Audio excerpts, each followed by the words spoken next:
Hello friends, मैं एमपीटेड grade 3 की EVS की पीवाईक्यू सीरीज़ लेके आई हूँ। Let study with me. और अगर आपको थोड़ा भी मेरा चैनल पसंद आता है, क्योंकि ये मेरा न्यू चैनल है, तो प्लीज़ इसे शेयर करिए और सब्सक्राइब भी कर लीजिएगा। तो चलिए देखते हैं। सबसे पहला क्वेश्चन है कि ट्रोपोस्फियर मुख्यतः संगठित होता है। जो ट्रोपोस्फियर होता है मुख्यतः किससे मिलकर बना होता है? ऑप्शन दिए गए हैं oxygen, nitrogen, carbon dioxide, oxygen और नाइट्रोजन। तो जो इसका आंसर होगा वो होगा ऑक्सीजन और नाइट्रोजन। इसका आंसर होगा ऑक्सीजन और नाइट्रोजन। फिर इसके बाद देखते हैं अगला क्वेश्चन, ओजोन दिवस कब मनाया जाता है? तो ये तो बहुत ही सिंपल क्वेश्चन है, आप सभी को पता है। ओजोन दिवस जो होता है वो 16 सितंबर को मनाया जाता है। लेकिन इसके अलावा भी इसमें बहुत सारे ऑप्शन दिए गए हैं, जैसे कि 30 जनवरी, 21 अप्रैल और 25 दिसंबर। तो 30 जनवरी को क्या मनाया जाता है? 30 जनवरी को शहीद दिवस मनाया जाता है। महात्मा गांधी इस दिन शहीद हुए थे, तो इस दिन इनकी याद की स्मृति में शहीद दिवस मनाया जाता है। और अगला ऑप्शन है 21 अप्रैल को सिविल सर्विस डे मनाया जाता है। और 25 दिसंबर, तो 25 दिसंबर को मनाया जाता है। अटल बिहारी वाजपेयी जी की जयंती भी है इस दिन, और इसी दिन मनाया जाता है सुशासन दिवस। उनकी स्मृति के उपलक्ष्य में सुशासन दिवस मनाया जाता है। और चलिए अगले क्वेश्चन देखते हैं हम कि अगला क्वेश्चन है कि प्राथमिक कक्षा के छात्र को ईवीएस सामग्री की किस प्रकार की समस्याओं की जानकारी दी जानी चाहिए? जो प्राथमिक कक्षा का बालक है उसको ईवीएस की कौन सी प्रकार की किस प्रकार की समस्या की जानकारी दी जानी चाहिए? तो कोई ऑप्शन दिए गए मनोरंजन से संबंधित, रिलेटेड विद गेम्स, और रिलेटेड विद एजुकेशनल एस्पेक्ट या टर्म्स, या रिलेटेड विद होमवर्क। तो इसका जो और रिलेटेड विद एजुकेशनल एस्पेक्ट और टर्म्स, इसका आंसर होगा शैक्षिक तथ्य और पक्ष से संबंधित। इसका आंसर ये वाला हो जाएगा। क्योंकि फिर इसके बाद चलिए दूसरा देखते हैं। नेक्स्ट क्वेश्चन देखते हैं कि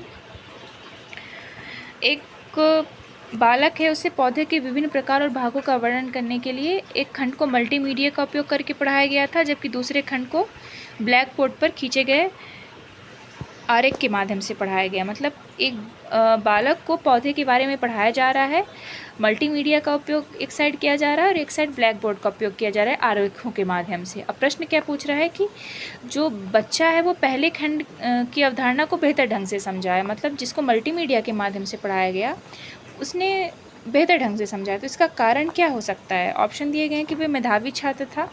सबसे पहले हम एक समावेशी कक्षा में किसी को भी मेधावी या किसी को मंदबुद्धि नहीं बोल सकते, ये नेगेटिव ऑप्शन है, ये कैंसिल हो जाएगा। इसके बाद है ब्लैक बोर्ड एक अच्छा दृश्य साधन नहीं है, तो इसे नेगेटिव है, ये भी कैंसिल हो जाएगा। फिर श्रव्य दृश्य साधन बेहतर प्रतिधारणा के लिए सभी इंद्रियों को शामिल करता है, तो ये थोड़ा बहुत सही लग रहा है। बाकी मल्टीमीडिया का उपयोग तुलनात्मक रूप से कम खर्चीला है, तो जहाँ पे भी नेगेटिव सेंस आ रहा है तो वो पहले ही कैंसिल हो जाएंगे, तो इसका ये वाला सही हो जाएगा। श्रव्य साधन बेहतर प्रतिधारणा के लिए सभी इंद्रियों को शामिल करता है।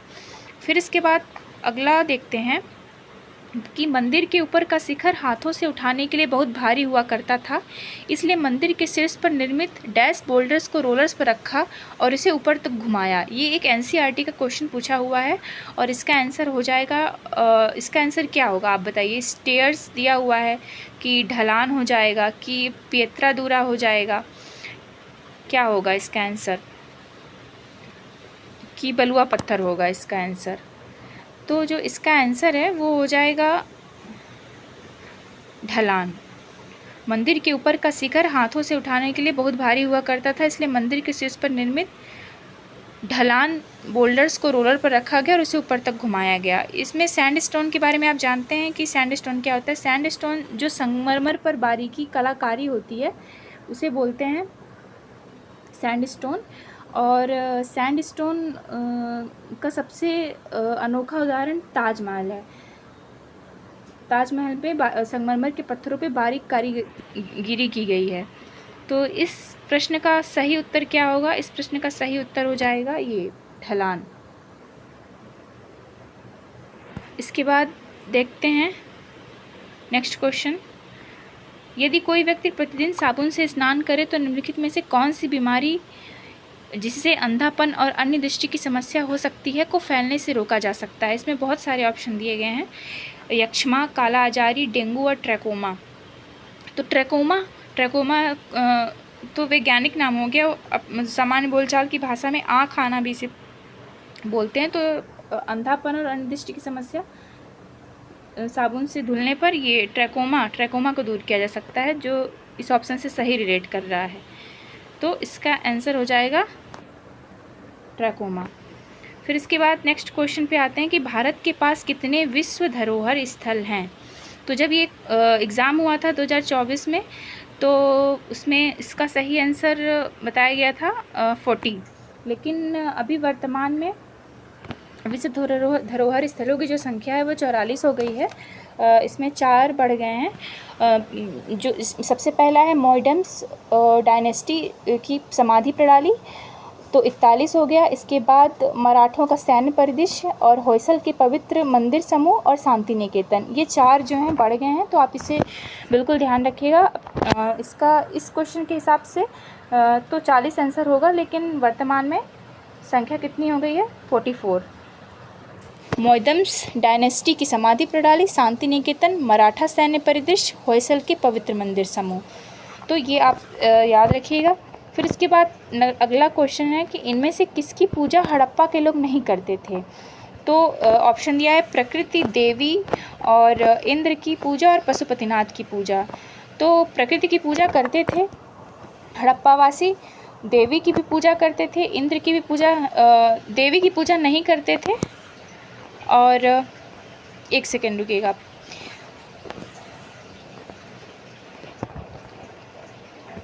हाँ, तो हड़प्पावासी जो थे वो प्रकृति की पूजा करते थे, देवी की पूजा करते थे और इंद्र की पूजा और पशुपतिनाथ की पूजा। तो इसमें देवी इंद्र की पूजा नहीं करते थे। इसका सही आंसर हो जाएगा, मैं कंफ्यूज हो गई थी मैं भी, इसका सही आंसर होगा इंद्र, क्योंकि जो इंद्र की पूजा स्टार्ट हुई थी वो मतलब कि ऋग्वैदिक काल से ये पूजा स्टार्ट मानी जाती है, और हड़प्पा सभ्यता ऋग्वैदिक काल के पहले की सभ्यता है। तो प्रकृति और पशुपतिनाथ और देवी की तो पूजा होती थी, पर इंद्र की पूजा नहीं होती थी। फिर इसके बाद अगला क्वेश्चन है कि भोपाल गैस त्रासदी के लिए कौन सी गैस रिसाव के लिए जिम्मेदार है। Nitrogen gas, carbon dioxide gas, methyl isocyanide या क्लोरीन गैस। तो इसका सही आंसर हो जाएगा मिथाइल आइसोसाइनाइड, जो कि बहुत ज़्यादा एग्जाम्स में पूछा जाता है और आप लोग इस क्वेश्चन से बहुत अच्छे तरीके से वाकिफ़ हैं। फिर इसके बाद अगला क्वेश्चन है कि जलवायु समूहों के कोपेन वर्गीकरण के अनुसार इस शीत जलवायु की विशेषता क्या है। तो सबसे पहले समझते हैं कि जो कोपेन है उसने जलवायु को 5 प्रकार में डिवाइड किया है, A, B, C, D और E। A, B, C, D और E। तो जो A प्रकार की जलवायु है उसे ट्रॉपिकल जलवायु बोलते हैं, B प्रकार की जलवायु ड्राई, C प्रकार की जलवायु टेम्परेट और D कॉन्टिनेंटल और E पोलर। तो यहाँ पे E शीत जलवायु मतलब पोलर जलवायु की बात किया है इसने। तो पोलर जलवायु की बात कर रहा है, तो इसमें पोलर जलवायु में अत्यधिक ठंडी लगती है। जो ए प्रकार की जलवायु होती है उसमें क्या होता है कि वर्ष भर उच्च तापमान रहता है, और बी प्रकार की जलवायु में क्या होता है, वर्षा कम होती है, और टेम्परेट में मध्यम तापमान रहता है, और कॉन्टिनेंटल में ठंडी सर्दी गर्मी मतलब सभी प्रकार की जलवायु मिक्स होती है। लेकिन पोलर में क्या होता है, अत्यधिक ठंडी लगती है। तो इसके हिसाब से जो इसका सही ऑप्शन होगा बी नंबर होगा कि सभी महीनों के लिए औसत तापमान 10 डिग्री सेल्सियस से नीचे है। इसका सही आंसर होगा बी नंबर। फिर इसके बाद क्योंकि कम तापमान तो 18 डिग्री सेल्सियस वाला तो पहले ही कैंसिल हो जाएगा, और डी नंबर संभावित वाष्पीकरण वर्षा से अधिक है, ये तो हुआ ही नहीं, वर्षा वाला जो है वो बी से रिलेटेड हो जाएगा। फिर इसके बाद इसका सही ऑप्शन हो जाएगा कि औसत तापमान 10 डिग्री सेल्सियस से नीचे है, क्योंकि और ए नंबर है सबसे ठंडे महीने का औसत तापमान 0 से 30 डिग्री सेल्सियस या नीचे होता है, तो ये गलत है। इसका सही हो जाएगा 10 डिग्री सेल्सियस। फिर इसके बाद नेक्स्ट क्वेश्चन है बहते जल द्वारा निक्षेपित सामग्री को क्या कहा जाता है। तो बहते जल द्वारा निक्षेपित सामग्री को बोला जाता है जलोढ़। जैसे कि जो गंगा यमुना जैसी नदियाँ बहती हैं, और छोटी जो नदियाँ बहते हुए जो निक्षेप बहा समान, मतलब कि क्या क्या बोले इसको, कुछ भी चीज़ें बहा के लेके आती है और उसे एक जगह पे इकट्ठा कर देती है, तो ये मतलब निक्षेपित मैदान हो जाता है और इसको जलोढ़ बोलते हैं। फिर इसके बाद नेक्स्ट क्वेश्चन है, बफर स्टॉक के माध्यम से सरकार द्वारा उत्पादित खाद्यान्न का भंडार क्या है? तो इसका सही आंसर हो जाएगा FCI। बफर स्टॉक के माध्यम से सरकार द्वारा उत्पादित खाद्यान्न का भंडार है FCI। फिर इसके बाद देखते हैं चंद्रयान 2 मिशन में रोवर का नाम क्या था? तो चंद्रयान 2 मिशन में रोवर का नाम था प्रज्ञान। ये बहुत ही इजी क्वेश्चन है और हर बार एग्ज़ाम में पूछा जाता है। फिर इसके बाद आते हैं, निम्नलिखित में से कौन सा नवगठित अंतर सरकारी संगठन रेडियो विज्ञान के लिए समर्पित है? तो रेडियो विज्ञान के लिए कौन सा संगठन समर्पित है? SKAO, SKAO। फिर इसका सही आंसर क्या हो जाएगा? इसका सही आंसर हो जाएगा SKAO। फिर इसके बाद देखते हैं कि राष्ट्रीय जैविक खेती के निर्देशक कौन है? तो राष्ट्रीय जैविक खेती के निर्देशक ऑप्शन क्या है? डॉक्टर गणेश शर्मा, कृष्ण बिहारी, डॉक्टर प्रियंका प्रधान और श्री रविंद्र कुमार। तो इसका सही आंसर हो जाएगा डॉक्टर गणेश शर्मा।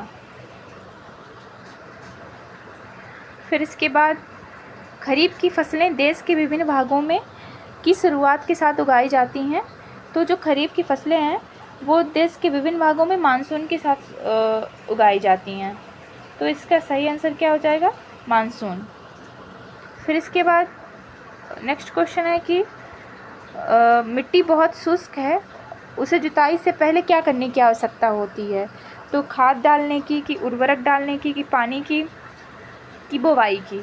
तो इसका सही हो जाएगा कि अगर मिट्टी शुष्क है तो जुताई से पहले उसे पानी डालने की आवश्यकता होती है। और ये NCERT का क्वेश्चन है, क्योंकि आप लोग या और मैं भी इसमें कंफ्यूज हो सकते हैं। जुताई से पहले खाद डालेंगे कि तो क्या करेंगे, तो आप इससे EVS की NCERT पढ़ेंगे तो सारा आपका क्लियर हो जाएगा। फिर इसके बाद है नेक्स्ट क्वेश्चन है कि भारत में रासायनिक उर्वरक उद्योग की स्थापना कब हुई थी? तो आप लोग देख सकते हैं कि कितने टफ क्वेश्चन पूछा हुआ है और कहाँ कितने डीप में पढ़ने की आवश्यकता है नेक्स्ट एग्ज़ाम में। तो इसका सही आंसर 1906। फिर इसके बाद देखते हैं नेक्स्ट क्वेश्चन है कि अधिगम हेतु भ्रमण में यह महत्वपूर्ण है कि EVS की पेडागोजी में सबसे इम्पोर्टेंट ये है कि आपको अनौपचारिक रूप से पढ़ाया जाए। जैसे आप कहीं आपको क्लास टीचर्स जो आपके हैं बच्चों को, अगर आप क्लास टीचर्स बनते हैं और आप छोटे छोटे बच्चों को EVS पढ़ा रहे हैं और उनको भ्रमण पे ले जा रहे हैं, तो सबसे ज़्यादा आप किस चीज़ पे बल देंगे? क्या आप उनको शैक्षिक भाग पर कि उनको सिर्फ रटवाने पे ही जोड़ देंगे, या वातावरण को अनौपचारिक रखा जाएगा? बच्चे अनौपचारिक वातावरण के माध्यम से अधिक सीखते हैं।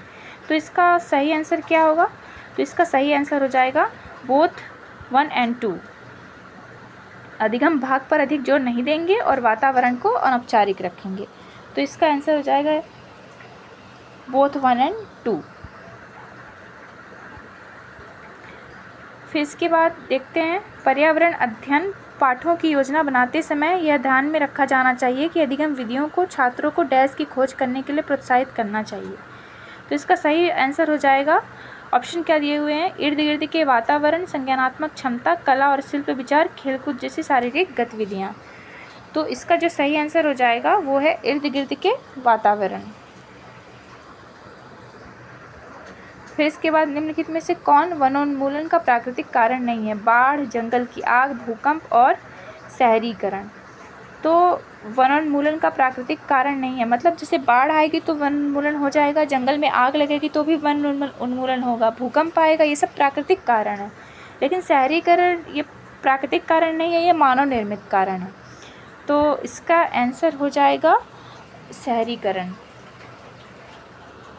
फिर इसके बाद नेक्स्ट क्वेश्चन में आते हैं कि निम्नलिखित में से कौन सी प्राथमिक ग्रीन हाउस गैस है? ऑप्शन दिए गए हैं प्राथमिक ग्रीन हाउस गैस के, नाइट्रोजन, ऑक्सीजन, आर्गन और कार्बन डाइऑक्साइड। तो इसका जो सही आंसर हो जाएगा वो कौन सा होगा? Carbon dioxide. फिर इसके बाद एक क्वेश्चन है कि तेल सेल का कोयले से निकाले गए संश्लिष्ट अपरिष्कृत तेल को क्या कहते हैं? सिंथेटिक क्रूड को क्या कहते हैं? तो अब इसमें यहाँ पे सिंथेटिक क्रूड दे दिए, हम सब कंफ्यूज हो जाएंगे और इसे सिंथेटिक ही लगा देंगे। सिंथेटिक क्रूड दे दिया है, सिंथेटिक क्रूड, लेकिन इसका सही आंसर जो होगा वो होगा सिंक क्रूड। सिंक क्रूड बोलेंगे, कोयले से निकाले गए संश्लिष्ट अपरिष्कृत तेल को जो कोयले से निकल रहा है वो सिंक क्रूड कहलाएगा। फिर इसके बाद पुनर्चक्रण योग्य सामग्री को अलग करने के बाद कचरे को जलाने की प्रक्रिया को क्या कहते हैं? तो कचरे के जलाने की प्रक्रिया भस्मीकरण कहलाएगी। ये तो पढ़ के आप इस पर टिक लगा सकते हैं। पृथक्करण क्या होता है? मतलब चीज़ों को अलग करना, जैसे कि गेहूं से पत्थर को अलग करना पृथक्करण हो जाएगा। बायोडिग्रेडेशन क्या होगा? कोई भी चीज़ को अपघटित होना। आसवन क्या हो जाएगा? डिस्टिलेशन, जैसे कि छन्नी से कोई भी चीज़ अगर हम आसवन मतलब कि एक गंदा पानी में बहुत सारी कंकड़, पत्थर और मिट्टी डाल दिया जाए, तो अगर उसे कुछ देर के लिए छोड़ दिया जाए तो जितने भी अशुद्ध पदार्थ हैं वो पात्र के नीचे जम जाएंगे और साफ पानी ऊपर आ जाएगा। यही है आसवन। तो जो भस्मीकरण है इसमें सबसे राइट ऑप्शन है। फिर इसके बाद भारत में हरित क्रांति का श्रेय किसे दिया जाता है? तो भारत में हरित क्रांति का श्रेय दिया जाता है MS स्वामीनाथन को। इसका सही आंसर क्या हो जाएगा? MS स्वामीनाथन। फिर इसके बाद नेक्स्ट क्वेश्चन देखते हैं, आकलन बहुसाक्ष्य आधारित क्यों होना चाहिए? इसके ऑप्शन दिए हुए हैं, बोझिल बनाने के लिए, विश्वसनीय बनाने के लिए, बड़ा बनाने के लिए और दिलचस्प बनाने के लिए। तो दिलचस्प बनाने के लिए और विश्वसनीय बनाने के लिए इसमें कंफ्यूज हो सकते हैं, लेकिन जहाँ पे अगर साक्ष्य की बात आ जाती है तो इसमें रिलायबिलिटी जो होती है वो ज़्यादा इंपॉर्टेंट हो जाती है। तो विश्वसनीय बनाने के लिए इसका सही आंसर इसका हो जाएगा विश्वसनीय बनाने के लिए। फिर इसके बाद चलिए अगले क्वेश्चन को देखते हैं कि अगले क्वेश्चन को हम नेक्स्ट वीडियो में देखेंगे, क्योंकि ये वीडियो ज़्यादा बड़ी हो जाएगी। तो ठीक है, प्लीज़ अगर थोड़ी भी आपकी मदद हो तो इसे शेयर और सब्सक्राइब ज़रूर करिएगा।